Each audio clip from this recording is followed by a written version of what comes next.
Oh my God, you got the key. She didn't even ask me for my ID. Is there any way a manager can come up here to the room? I completely understand. I'm a female, I travel. I understand the safety and importance of it. It's scary, right? You wouldn't want a man to be able to get into your room without being registered to that room. Correct, which is why we have protocols in place that I'll have to verify what happened. Well, it's only a man, it's anybody. I mean, okay. Okay. Let's take a step back here. Yeah. Let's slow down our roll here, okay? If anybody, it'll get into the room, yo. I'm saying. Today, Sherry says she now triple locks her door with this special device called a key latch. Push, and then you can check it. This wedge. And Mandy uses this, a door wedge alarm. If somebody tries to enter my room, it would go off. The Embassy Suites where Sherry was attacked says they're now under new management and have a strict policy to only provide keys to registered guests. Doubletree and Courtyard Marriott both say they take the safety and security of their guests seriously. Yo. Bro, if I'm about to go rob something and I hear this noise, my ear's already dead. I'm doubling down. Fuck it. Dude. They took immediate action to address the matter, including retraining the front desk staff to ensure mistakes like this don't happen again.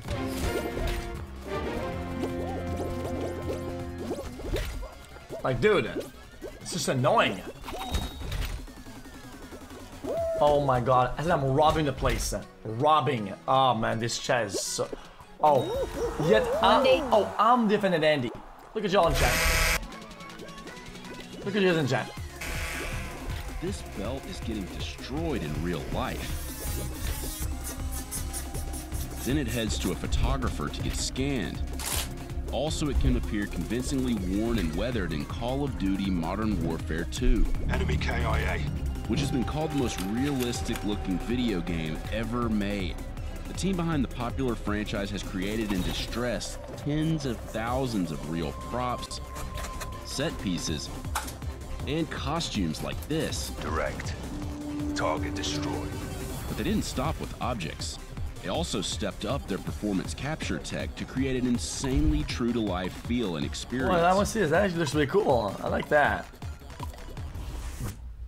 That is nice. Up their performance capture tech to create an insanely true-to-life feel and experience. We took a look inside the game's LA studio to find out how they transport our world into theirs.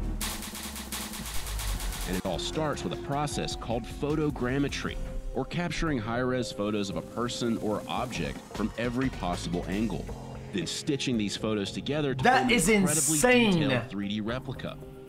It fires off all 5 cameras at once. The turntable will turn 8 degrees, and then it takes another shot. Because we're capturing it from down below and up above, we get every angle of this part, which allows our photogrammeters. Boy, that is cool as shit, actually. As a 3D model. The Modern Warfare team can then manipulate this photorealistic 3D model in the computer.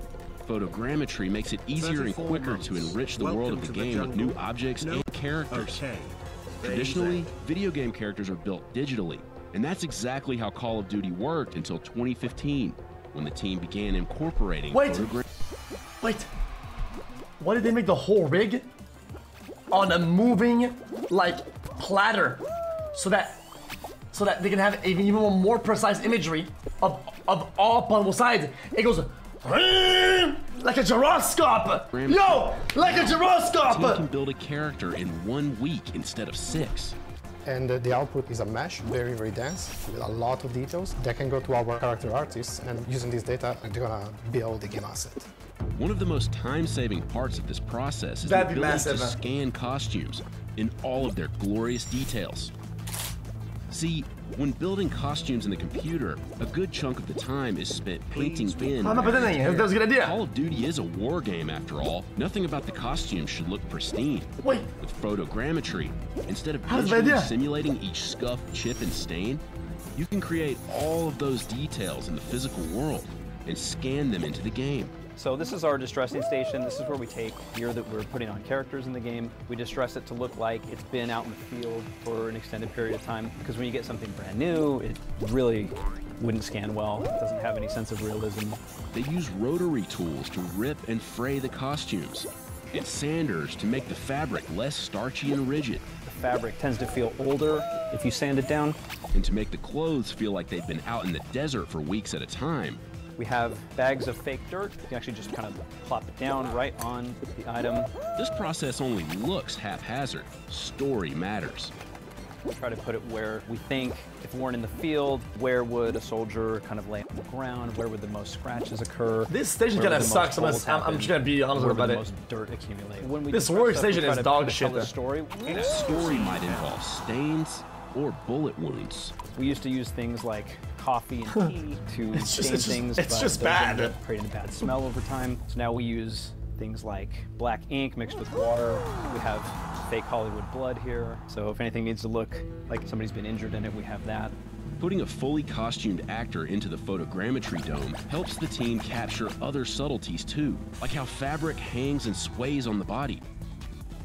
They also use this approach on props. So this is Ghost's desert mask. You may recognize it from the opening of Modern Warfare 2. It was actually created practically, and then we scanned it here in this volume, and 3D Arts took over and built it for the game. Many props get scanned into the game through an alternative approach. That actually didn't look very good in the game, to be honest. It's a new system that we implemented recently. It's just for prop scanning mostly. It's like a step up from having a bunch of cameras. The system allows you to have a single camera on. The miniature is on a rotating turntable, and the machine will just move the camera around for you. So instead of figuring out where you need to be in relation to your subject, you just do that. So you can see.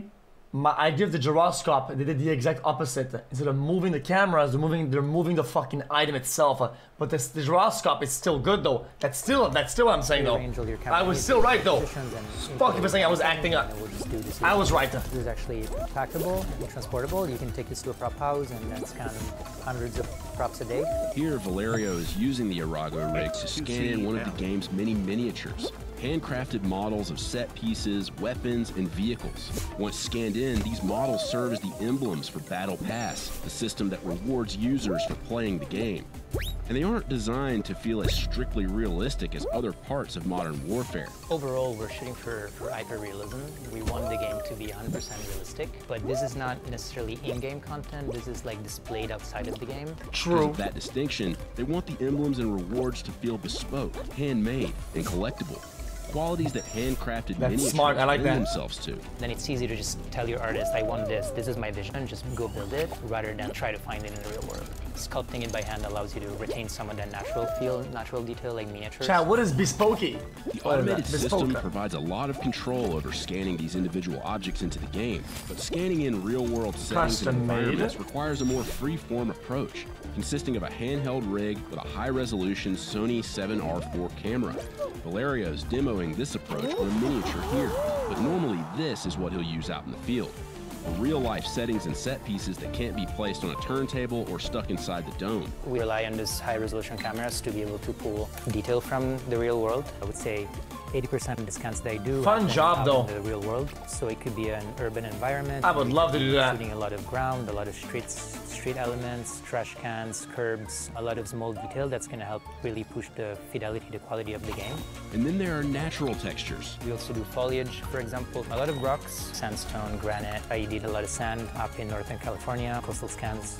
For the Mexico setting of Modern Warfare 2, the team spent a week doing photogrammetry in the Mexican state of Chihuahua, including aerial photogrammetry with drones to capture expansive landscapes, with the goal of upping the level of natural detail in the game. The team dug really deep into, for example, researching in the real-world locations of what is the light setting at that particular place in the world, right? So if we're taking a map and we say to ourselves, like, it's geographically about here in the world, sending out teams to actually measure, like, at this time of day, this is the luminosity of the sun, this is how the light is bouncing around, etc. But photogrammetry has its limitations, especially when it comes to light-reflecting surfaces. Anything that's reflective, even say glassware cannot be scanned. That creates challenges for the many vehicles in the game. Unnecessary. Another limitation of photogrammetry? It only works on static objects like rocks, curbs, trash cans. If they didn't look good, you would be the first guy to spam PS2 graphics lag. already seen on Nintendo Switch garbage, FPS garbage, trash, Nvidia trash garbage. Like, dude, shut up. You know, tree like, Jesus, man. Hair. This guy, dude. Really well. So water is something that cannot be scanned. Even when we scan characters and actors, we don't really get the hair to work too well with this technology. That's where they use computer simulations to govern the physical behavior of moving elements like hair or water, helping create the Amsterdam Canal seen here. But Amsterdam would be a ghost town. I hate.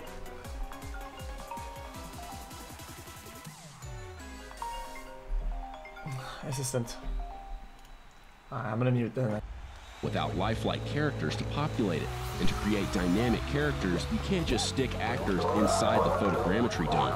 As many facial expressions as actors do in there, it's still a static process. Photogrammetry is one of many reality capture techniques or methods. The other method the game relies on for its characters, performance capture. This process differs slightly from motion capture as it records not just the motion of the body, but also the face, fingers, and voice. We capture the performance of the body. We have head-mounted cameras to capture all the subtle performance of the face, and we also capture audio, so everything is captured together. It's like basically shooting a movie at the stage. But it's also different from filming a movie in some key ways. For one, the actors' expressions are captured via facial cameras mounted to their heads. Because some detail gets lost in this facial capture process, performing for video games is a bit like performing on stage, where actors rely on slightly exaggerated movements and expressions. And unlike movies, video games are interactive, and players can fall, run, climb, and fight indefinitely. I fuck it. You know what, chat? I'm gonna say it. Okay? I'm gonna tell you how it is, okay? And you can get mad at me all you want, okay? Even all this detail, okay? All of this insane graphics, but finally, for porn. Like, make good, like, oh my god, dude. Like, dude. Like, I'd have like the job of having like plastic, like, you know, coconuts, you know, and I'd be like, okay, well, now we're trying water on this. Now oil, all cameras, boom. Alright, now let's put something more sticky. Got it? And just do all of it. And then it'd be massive. Like, dude, just think the depth. Think of all the pot. It's insane, that means actors dude. Must record hundreds of exertion sounds and other noises, sometimes doing dozens of takes on a grunt or sigh to keep Like, the characters imagine from this sounding one. stale and robotic over hours of gameplay. The finishing touches come in the sound design, where the team aims to transport as much content as possible from the real world, recording out in the field and with real weaponry and props. Chat, COD's auto integrity for online it's trash. I get it, because it's very hard to layer audio properly. But their audio mastering is insane. These guys are ahead of the curve of a bunch of other companies of games. Their audio overall engineering is crazy. Every time you shoot a gun in the game and you hear the brass eject and land on the ground on the different surfaces, whether it be wood or concrete or the metal surfaces, we record all of that. We do absolutely every bit of recording we can, particularly when it comes to weapons and vehicles. On this last game, we recorded all of our weapons, tanks, real practice rounds from an RPG, 3 different helicopters. Anything we can to make the game as authentic as possible. We're out there trying to capture sound for it. It's all part of raising the stakes and keeping them high to fully immerse players in the game and make their actions feel like they carry weight. Yo, what did they record this on? This is shit. Yo. Okay, I played the game. What the fuck is this? What's going on with this? This is on PS something like that. This is shit. And make their actions feel like they carry This is for weight, PSP. simulating something as perilous as war. This is TF3.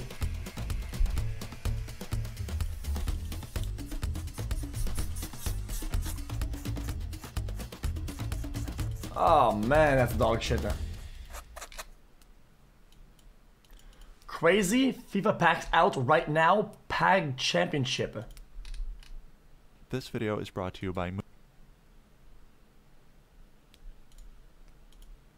That's just wrong. There's no way. Okay, chat. Ja znam my foodies. New JCS PAG jump. New Sunny V2.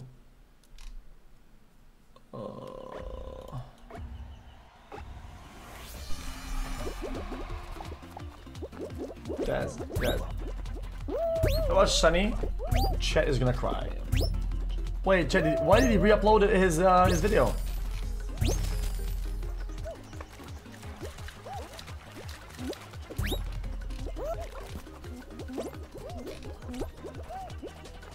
What happened to it? Let's check it out. I'm not watching the video, that's fine. Chill out. Wait, Jason's new video? I mean, I love JCS, but I don't think he has a new video. The fuck? Why is that trolling? Yo, chat is saying shit.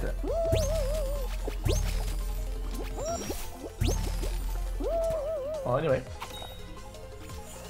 2 years now. Crazy how the time flies. Chat, this guy, I'm not kidding, chat. It is his entire life. So look at this video. Watch this. Where's he at? Watch this. He links this every day. Bro, look at this. This video. Look at this. Ready? He stands too much. It's kind of hard to go show it.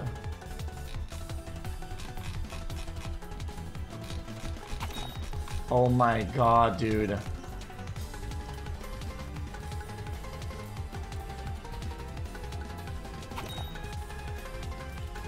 Hold on. Guys, it's been a month. Every day he spams that.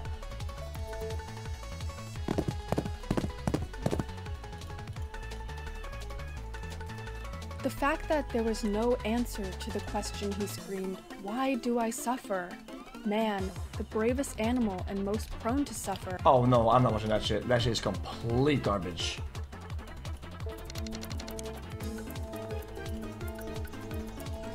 My name is Matthew 40 months, I am yo, a suck, can I professor get of a neuroscience and psychology at the University of California, Berkeley, and I am the author of the book, Why We Sleep.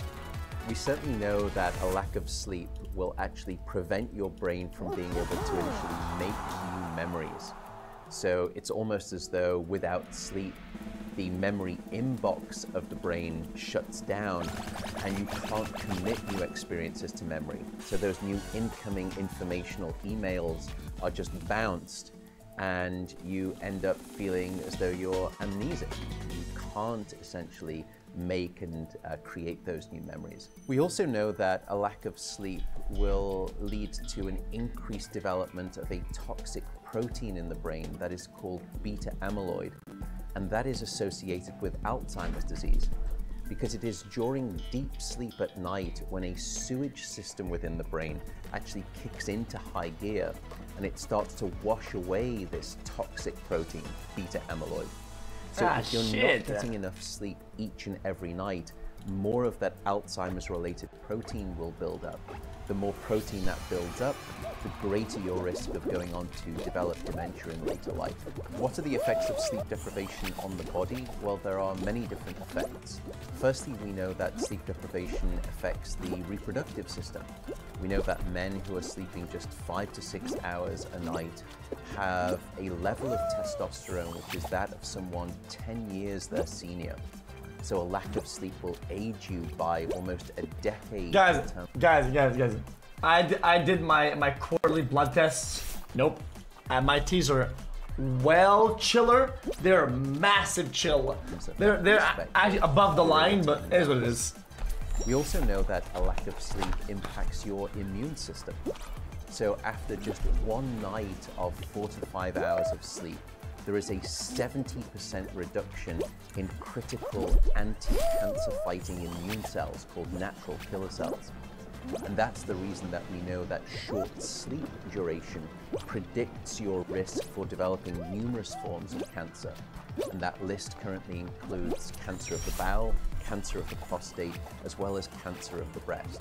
In fact, the link between a lack of sleep and cancer is now so strong that recently the World Health Organization decided to classify any form of nighttime shift work as a probable carcinogen. So in other words, jobs that may induce cancer because of a disruption of your sleep-wake rhythms. We also know that a lack of sleep impacts your cardiovascular system. because it is during deep sleep at night that you receive this most wonderful form of effectively blood pressure medication. Your heart rate drops, your blood pressure goes down. If you're not getting sufficient sleep, you're not getting that reboot of the cardiovascular system. So your blood pressure rises. You have, if you're getting 6 hours of sleep or less, a 200% increased risk of having a fatal heart attack or a stroke in your lifetime. There is a global experiment